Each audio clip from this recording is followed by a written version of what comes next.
Tú no puedes controlar lo que otras personas hacen, pero sí puedes decidir qué vas a hacer tú frente a eso. Es algo muy importante en la infancia, porque los niños necesitan que el poder de los límites esté en los adultos. Necesitan que les pongamos los límites que ellos no se pueden poner a sí mismos. Pensamos que para que un límite que nosotros ponemos sea válido, necesita de la aprobación emocional de quien lo recibe, cuando eso no es así. Ahora, cuando hago esa traducción emocional que estábamos hablando, pasa esto, y es que yo dejo de responder a la emoción de mi hijo y empiezo a reaccionar a la emoción que era de mi hijo, pero que yo convertí en mía. Esto es Mamá SOS, la línea para esos momentos de la crianza en los que no sabes qué hacer y necesitas un poco de claridad. ¿Cómo le pongo límites a mis hijos cuando al momento de ponérselos se ponen a llorar? ¿Cómo hago para sostener estos límites y poder mantener una firmeza y una amabilidad? Y la primera pregunta que les quiero hacer cuando hablamos de esto de los límites es: ¿a quién le ponemos los límites? Popularmente todo el tiempo se nos dice hay que ponerle límites a los niños. Incluso en el mundo adulto todo el tiempo nos están diciendo vamos, ponle límites a los otros. Pero la verdad es que la única persona a la que le tienes que poner límites, y esto aplica para la crianza y para la vida, es a ti mismo. No es a tus hijos, no es a otras personas, es a ti. ¿A qué me refiero con esto? Imagínense que ahorita, en este live que estamos haciendo, llega uno de ustedes y me empieza a insultar y me empieza a lanzar hate. Y me dice: Sofía, eres lo peor, te odio. ¿Cómo creen que yo pondría un límite o que yo podría poner un límite en ese momento? Pónganmelo en los comentarios. Yo le diría que este espacio entonces no es para él. Primero le digo que por favor te pido me respete, si no lo hace lo bloqueo. Claro, los límites podemos comunicarlos, o sea, yo le podría decir a la persona: oye, está siendo grosero, pero el límite en realidad es la acción que yo voy a hacer detrás para protegerme. Los límites son acciones que yo uso para protegerme. Y con los niños en la crianza son acciones que yo establezco para proteger a mis hijos a través de mí. Yo con ese hater me puedo quedar toda la mañana peleando, incluso dándole más atención e importancia, diciéndole: ya no me hables así, vete, deja de seguirme, pero que se convierte eso en una petición. Y con los niños nos pasa mucho. ¿A cuántos no les pasa que se quedan diciéndole a sus hijos: ya, deja de hacer eso, no lances más los juguetes, mi amor, deja de gritar, así no es? Y después se frustran porque están diciendo: es que no me escucha, es que no me hace caso, es que no hace lo que yo le digo. Sofi, ¿cómo hago para que mi hijo obedezca? Y aquí viene lo importante, y es: tú no puedes controlar lo que otras personas hacen o no, pero sí puedes decidir qué vas a hacer tú frente a eso. Por eso los límites necesitan de tus acciones. Y esto nos cambia mucho la forma en la que cuando vamos a poner límites en la crianza los establecemos, porque ya no es desde la pregunta o la queja de ¿cómo hago para que mi hijo obedezca, Sofi?, sino más desde la pregunta de ¿qué voy a hacer yo cuando no me obedezca? ¿Qué acción o qué cosa voy a hacer yo cuando mi hijo no haga lo que yo espero que haga? Este ejemplo se los pongo un montón. Mi hijo se está subiendo en la mesa de vidrio del comedor.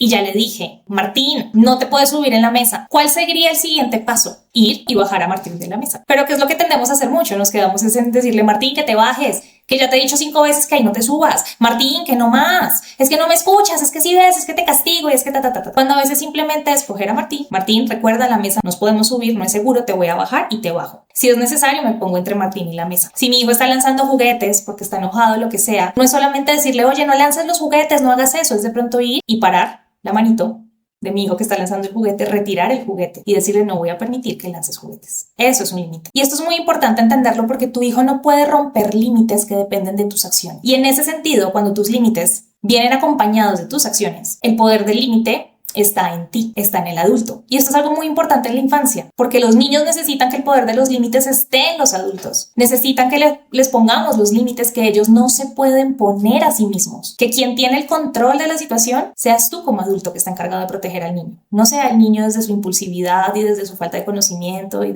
porque eso lo va a hacer sentir completamente inseguro. Ahora, esta es una parte, que es la parte como de la firmeza, cuando la firmeza depende de la acción. Ojo, también aquí vale aclarar, la firmeza no es la violencia. Pensamos también, desde otros tipos de crianza, que el ser firmes es ser violentos. Y no, el ser firmes es ser claros, es ser coherentes. Por eso necesitamos acciones. Yo digo que ¿qué es lo que voy a hacer si tú sigues haciendo o no haces esto? Y voy y lo hago. Eso es mi firmeza, con esa coherencia y con esa claridad.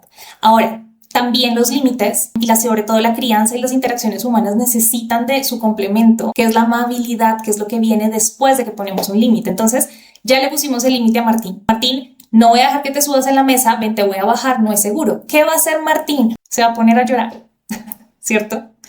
Yo quiero la mesa, déjame subir a la mesa, mamá. Fui y le apagué la televisión a mi hijito porque ya era hora de dejar de ver pantallas. ¡Te odio! Me lanza el control en la cara. Hay una reacción emocional. Y aquí viene otra creencia que tendemos a confundir mucho frente a los límites, y es que pensamos que nuestros límites deberían controlar las emociones de nuestros hijos. Y nos frustramos cuando eso no es así. Pensamos que para que un límite que nosotros ponemos sea válido, necesita de la aprobación emocional de quien lo recibe. Y entonces, cuando dejamos y nos creemos eso, cuando decimos, no, si es que está llorando, yo debí haber hecho algo mal, puse mal el límite, ¿será que estoy exagerando?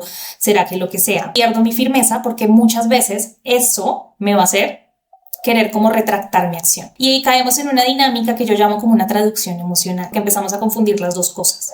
Entonces, yo pongo el límite, pongo la acción, no voy a dejar que te subas en la mesa. Mi hijo se enoja conmigo y entonces, aquí viene lo interesante, yo cojo el enojo de mi hijo y como que lo absorbo y lo traduzco en mi propia emoción, que puede verse según lo que te pase a ti como diferentes caminos. O lo traduces en tu culpa, empiezas a pensar que soy una mala mamá. ¿Será que sí tengo que dejar que salte en la mesa solo un niño? Pues es de vidrio, se puede romper, pero tiene que disfrutar, ¿no? ¿Será que fui muy dura? ¿Será que ta? O por otro lado, tengo el camino de tomarla, ese enojo o esa frustración de mi hijo y convertirlo en mí propio enojo. Entonces asumo su enojo como un ataque personal y pienso que entonces necesita más firmeza y que tengo que volverme violento para establecer esa firmeza. Ay, no me venga con esas lágrimas de cocodrilo. Así no es. No, señor, sin llorar porque usted sabe que la mesa se rompe y ya ataco y vulnero a la otra persona. O tomo el tercer camino, cojo el enojo de mi hijo y lo convierto en mi frustración y entonces intento hacer algo para quitarme esa frustración de encima, para quitarme esa incomodidad. Ya sea que intento manipular al niño, convencerlo de que deje de llorar. Ay, ven, mi amor, no te puedes subir ahí, ya es hora de pagar, pero ven, vamos a hacer esta otra cosa. Ven, te doy este chocolatico, mi amor, ven, hacemos. O a veces incluso, esto también se ve cuando empezamos a sobreexplicar nuestros límites. ¿No les pasa que sus hijos dicen, mi amor, ya es hora de irnos al parque? No, mamá, no quiero, mi amor, pero es que vamos a ir donde la abuelita. Mi amor, es que yo ya te había dicho, y empezamos desde una lógica racional intentar sobreexplicarle a las niñas y niños el porqué de los límites, e incluso a las otras personas adultas, ¿no? Pensando que así vamos a lograr convencerlos de estar de acuerdo con nuestros límites. ¿Listo? Pero aquí viene algo muy importante y es que tu hijo no necesita estar de acuerdo con tus límites y tú no necesitas estar de acuerdo con la emoción de tus hijos. Son dos cosas completamente separadas. Tu hijo no necesita estar de acuerdo con tus límites, muchas veces no necesita entenderlos. Puedes explicarlos, claro, si es válido, también hace parte de la amabilidad, ya lo vamos a ver, pero no necesitas estar de acuerdo con ellos para cumplirlos porque dependen de tus acciones. Y tú tampoco necesitas estar de acuerdo con las emociones de tus hijos. Tus hijos van a sentir emociones porque son niños, porque se van a frustrar, porque tienen algo que se llama el principio de placer, quieren siempre estar haciendo lo que les gusta, lo que se siente bien para ellos, un límite frustra eso, se van a enojar, van a sentir cosas, no lo puedo controlar, no necesito estar de acuerdo con eso para yo poder sostener mis límites o creerme la validez de ellos. Ahora, cuando hago esa traducción emocional que estábamos hablando, pasa esto y es que yo dejo de responder a la emoción de mi hijo y empiezo a reaccionar a la emoción que era de mi hijo, pero que yo convertí en mí. Empiezo a reaccionar a mi culpa, a mi enojo, a mi frustración, a mi impotencia, a mi incomodidad y desde ahí la firmeza y la amabilidad se empiezan a tambalear. Un ejemplo de esto y de cómo esto que sucede después del límite es lo que va a determinar como la habilidad que yo voy a poder tener para sostenerlo. Es un fenómeno que se llama el Pister Power. ¿Saben qué es eso? Es un fenómeno que se ha descubierto desde el siglo pasado y que se usa mucho en el marketing, sobre todo hacia las niñas y niños. En 1952 sacaron el primer comercial televisivo de Mr. Potato Head. ¿Sí saben? Ese juguetico de cabeza de cara de papa. Y se dieron cuenta que cuando lo anunciaron por televisión, tuvieron un pico de ventas increíble. Lograron vender como unos $4 millones en esa época. Y se empezaron a preguntar qué pasó. O sea, ¿por qué este juguete que anunciamos por televisión generó tantas ventas? ¿Qué es el Pister Power? Es el poder de insistencia. Entonces se dieron cuenta que el juguete generó ventas porque no solamente llegó al público de a quienes siempre están acostumbrados a vender los juguetes, las empresas de juguetes que eran los papás, sino al público infantil. Llegó a los niños que estaban en casa viendo televisión, que vieron el comercial y que le insistieron después a sus papás que querían ese juguete. Y quiero que lo piensen, uno entra a una tienda con sus hijos, las veces que ustedes han comprado un juguete incluso cuando no querían comprarlo. De pronto ustedes entraron, vieron el juguete o vieron el chocolate, su hijo lo vio, ustedes pensaron no lo vamos a comprar. Pero después de que su hijo dijera yo lo quiero, ay por favor cómpramelo mamá, por favor, y empezó a llorar o lo que sea, y ustedes fueron a comprar ese juguete o ese dulcecito, ¿qué fue lo que cambió? ¿Cambió el juguete o el dulce o lo que sea que ustedes compraron? No, ¿verdad? Lo que cambió fue nuestro estado emocional. Cambió fue como la reacción o la insistencia del niño me hizo sentir. Y en ese sentido, no es que mi hijo me esté manipulando adrede con sus emociones. Es que la decisión que yo había tomado de pronto no comprar el juguete o no hacer eso, empieza a competir con cuánto tolero yo la emoción que esa decisión generó en mi hijo.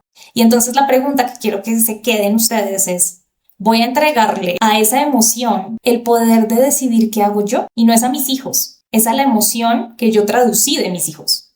Y aquí viene lo que quiero que empiecen a hacer y es cuando yo ya me doy cuenta que de pronto yo le pongo un límite, no sé, a mi suegra. Me llamó, hola, es que ya estoy en la esquina, ¿puedo pasar? Y yo no quiero porque, no sé, estoy en pijama, no quiero atender a nadie, y le digo a mi suegra, no, no puedes pasar. Y en ese momento mi suegra tiene una reacción emocional. Me dice, ay, ¿cómo así? Pero es que tú no me dejas ver a los niños, no seas así, se van a olvidar de la abuelita. Y veo que se enoja y se incomoda. En ese momento que la otra persona, sean adultos o sean niños, tienen una reacción emocional frente a nuestros límites, yo tengo el camino de coger y absorber esa emoción, convertirla en mía y permitir que esa emoción cambie mi límite, o el camino de ser empático, que una cosa es diferente a la otra. ¿Cómo soy empático? Devolviéndole la emoción al otro, siendo un espejo del otro, no una esponja del otro. ¿Cómo se vería esto? Sí, entiendo que estás decepcionada. Tú querías ver a tus nietos. Sí, a mi hijo que se quería subir a la mesa. Sí, entiendo que tú querías subirte a la mesa. Para ti se veía muy divertido. Estás decepcionado. Tú querías seguir en el parque. Tú querías comerte ese chocolate. Querías que mamá te comprara ese juguete. Estás enojado. Estás frustrado. Estás decepcionado. Puedo ser un espejo de esa emoción. Y al mismo tiempo, no lo voy a comprar. No estoy disponible para visitas. Ya era hora de apagar la tele, etcétera, etcétera. Mantengo mi firmeza, mantengo mi acción. Sobre todo porque para yo poder ser empático con la emoción de alguien más o con alguien, necesito poder generar esa distancia desde donde yo puedo de verdad sostener, donde yo puedo acompañar, no desde donde yo también estoy en plena pataleta y en pleno berrinche con la emoción del otro. Entonces, para poner límites o para recuperar tu autoridad o lo que sea en la crianza, no es necesario controlar mejor a tus hijos. La clave está en recuperar la capacidad que tienes tú de elegir cómo actúas en cada momento. ¿Qué voy a hacer yo como adulto si mi hijo hace o no hace esto que yo de pronto le estoy pidiendo? Ahora, para cerrar, no todos son límites, no todos es mamá o papá accionando detrás de los niños todo el día. También hay acuerdos, también hay reglas, también hay como esos puntos intermedios en las relaciones y según la edad que tengan los niños, pues va a ser diferente. No es lo mismo hacer acuerdos con un adolescente que con un niño de 7 años. Piénsenlo que la regla básica para que lo sepan es que entre más chiquitos estén nuestros hijos, pues más nivel de acción vamos a tener que tener nosotros como adultos en todo y también entre más grandes estén, menos nivel de acción yo voy a tener. En el Club Comadres hay un curso que se llama Límites Firmes y Amables y hay un módulo específico sobre cómo, según las edades y las etapas del desarrollo de las niñas y niños, ustedes pueden hacer estas diferencias, de cómo poner los límites, de cómo establecer acuerdos, de cómo incluso llegar a normas, a reglas, porque los espacios también tienen reglas, las casas, el espacio social, la escuela, cómo podemos llegar a atender eso. Voy a responder unas preguntas. Por aquí veo, mi hija me dice que yo soy mala, le explico, pero está muy enojada. Le pasa como a todos, está hablando desde su emoción. Y yo creo que cuando alguien está hablando desde su emoción, lo peor que podemos hacer es tomarnos como una verdad lo que está diciendo. Porque desde la emoción está más bien intentando casi que decirte como, estoy enojada, ese límite no me gustó. Y en ese momento lo mejor que tú puedes hacer no es tanto cómo hago para que deje de decirme que soy mala, sino más bien qué puedo hacer yo mientras ella está atravesando esta emoción. Puedo hacer yo mientras ella está llorando. Si ves cómo cambia la pregunta, no es tanto cómo hago para lograr controlar que deje de sentir esto, deje de llorar esto, sino qué hago yo en ese momento para poder acompañarlo. Estamos acostumbrados como sociedad a querer controlar las respuestas emocionales de los demás, de nuestros hijos, a dejarnos controlar por las respuestas emocionales de los demás y de nuestros hijos. Y ahí la parte de los límites también aplica un montón, porque como les decía al inicio, los límites son acciones que yo me pongo a mí mismo, no son cosas que yo les pongo a los demás. E incluso en medio de un berrinche, de un desborde emocional de nuestros hijos, también yo me pongo límites a mí. No es tanto ir a ponerle límites a mi hijo de deja de llorar, es cuando mi hijo esté llorando yo voy a respirar. Esta es la acción que yo voy a hacer para poder sostenerlo. Cuando mi hijo esté llorando yo voy a. Cuando me esté insultando de esta forma, entonces de pronto yo me voy a retirar un momento también, es válido. ¿Qué acción vas a hacer tú? Los niños de 2 años se vuelven demasiado retadores, les dices no y más lo quieren hacer y todo se vuelve más difícil, sí. Porque a esa edad están entrando en su voluntad que no hay nada que le dé más poder personal a un niño o a cualquier persona que la habilidad de decir que no. A nivel madurativo, a los 2 años, tienen ese pico, ese descubrimiento de esta palabra es genial porque me reafirma. Cuando yo digo que no, me estoy reafirmando a mí mismo, ¿no? Estamos entrando en una etapa del desarrollo que se llama principio de individuación. donde los niños están empezando a entender que son personas separadas de sus padres o de las otras personas y que tienen poder de decisión, tienen autonomía. Y la palabra no se vuelve su escudo favorito para descubrir quiénes son. Cuando yo le digo que no a otro, descubro quién sí soy yo. Ahora, tu trabajo a los 2 años no es pelear con convencer a tu hijo que diga que sí, o cambiar ese descubrimiento, cambiar ese deseo, simplemente decirle, sí, escucho tu no, refléjaselo, devuélveselo, espejo, no esponja, y pones tu acción. Y al mismo tiempo no te voy a dar el chocolate, lo voy a guardar acá arriba. Y también piensa qué límites te pones tú a ti mismo. ¿Qué voy a pensar yo? ¿Qué pensamientos voy a permitirme a mí misma tener en ese momento sobre esta conducta que está teniendo mi hijo? ¿Cómo yo me voy a regular en ese momento a mí misma para poder sostener la acción que dije que no iba a hacer? Bueno, familias, espero que les haya quedado mucha claridad sobre este equilibrio que necesitamos en la crianza de firmeza, amabilidad, que en última nos lleva a la asertividad. ¿Listo? En la crianza. ¿Cómo podemos ser asertivos en la crianza? A través de ser firmes y amables, y hoy vimos un poquito sobre esto. Si quieren aprender más, si necesitan más acompañamiento, en el Club Comadres nos vemos casi todas las semanas, tenemos un montón de cursos, tenemos un chat privado donde me pueden escribir a mí y a las otras mamás para recibir consejos, sostén y para poder seguir trabajando todo esto, que sé que a veces no es tan fácil de sostener. Y bueno, les mando un abrazo de corazón a corazón. Chao, chao.